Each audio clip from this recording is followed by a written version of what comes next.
श्री परमात्मने नमः।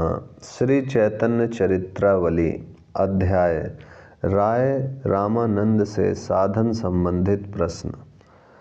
समुद्र समान गौर महाप्रभु अपने भक्ति सिद्धांत रूप जल राशि को भक्तवर रामानंद रूप मेघ में संचारित करके पुनः उनसे उस सिद्धांत सलील को विभाजित कराकर स्वयं ही उसके ज्ञान रत्न का आकार बन उसे अपने में लीन कर लेते हैं, अर्थात स्वयं ही तो रामानंद के हृदय में स्फुरना कराते हैं और स्वयं ही उसका फिर रसास्वादन करते हैं। दोनों ही पागल हों, दोनों की दृष्टि में संसारी पदार्थ निस्सार हो, दोनों ही किसी एक ही मार्ग के पथिक हों और फिर उन दोनों का एकांत में समागम हो, तो फिर उस आनंद का तो कहना ही क्या, उसे ही अनिवर्चनीय आनंद कहते हैं। उस आनंद रस का आस्वादन करना सब किसी के भाग्य में नहीं बदा है। जिसके ऊपर उनकी कृपा हो वही इस आनंद का अधिकारी हो सकता है। राय रामानंद जी के मुख से परम साध्य तत्व की बात सुनकर प्रभु कहने लगे, राय महाशय, आपकी असीम अनुकंपा से मैंने परम साध्य तत्व जान लिया। अब यह बताइए कि उसकी उपलब्धि कैसे हो। बिना साधन जाने हुए साध्य का ज्ञान व्यर्थ है, इसीलिए जिस प्रकार इस महाभावी की प्राप्ति हो सके कृपा करके उस उपाय को और बताइए। राय महाशय ने अत्यंत ही अधीरता के साथ कहा, प्रभु आप सर्वसमर्थ हैं। मैं संसारी पंख में फंसा हुआ विषयी जीव भला साध्य साधन तत्व को समझ ही क्या सकता हूँ, किंतु आप अपने भावों को मेरे ही द्वारा प्रकट कराना चाहते हैं, तो आपकी इच्छा के विरुद्ध कर ही कौन सकता है। इसलिए आप मेरे हृदय में जो प्रेरणा करते जाएंगे मैं वही कहता जाऊंगा। प्रभु, श्री राधिका जी का प्रेम सामान्य नहीं है। संसारी सुखों में आनंद का अनुभव करने वाले पुरुष तो इसके श्रवण के भी अधिकारी नहीं हैं, इसीलिए इसे परम गोप्य कहा गया है। इसे तो व्रज की गोपिकाएं ही जान सकती हैं। गोपिकाओं के अतिरिक्त किसी दूसरे का इस रस में प्रवेश नहीं। गोपिकाएं इंद्रिय सुख की अभिलाषिणी नहीं, उन्हें तो श्री राधिका के साथ कुंजों में केली करते हुए श्री कृष्ण की वह कमनीय प्रेम लीला ही अत्यंत प्रिय है।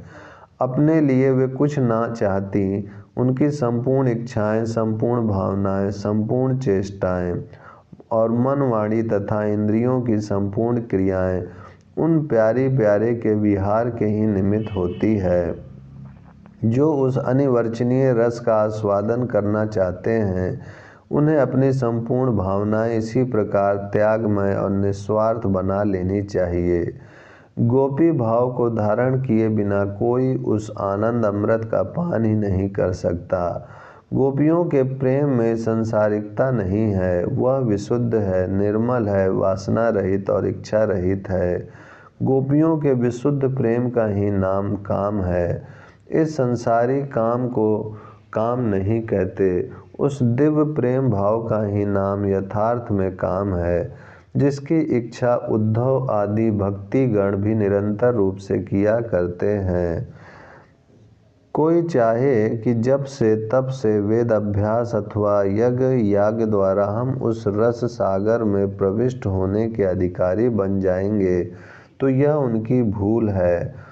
उस अमृत रूपी महासागर के समीप पहुँचने के लिए तो भक्ति ही एकमात्र साधन है, जैसा कि भगवान व्यासदेव ने कहा है। अर्थात नंद नंदन भगवान वासुदेव जिस प्रकार भक्तों को भक्ति से सहज में प्राप्त हो सकते हैं, उस प्रकार देह अभिमानी कर्मकांडी तथा ज्ञान अभिमानी पुरुष को प्राप्त नहीं हो सकते। इसीलिए तो गोपियों के प्रेम को सर्वोत्तम कहा है। यद्यपि जसोदानंद अरु ग्वाल बाल सब धन्य, पै या रसकूं चाखी के गोपी भई अनन्य।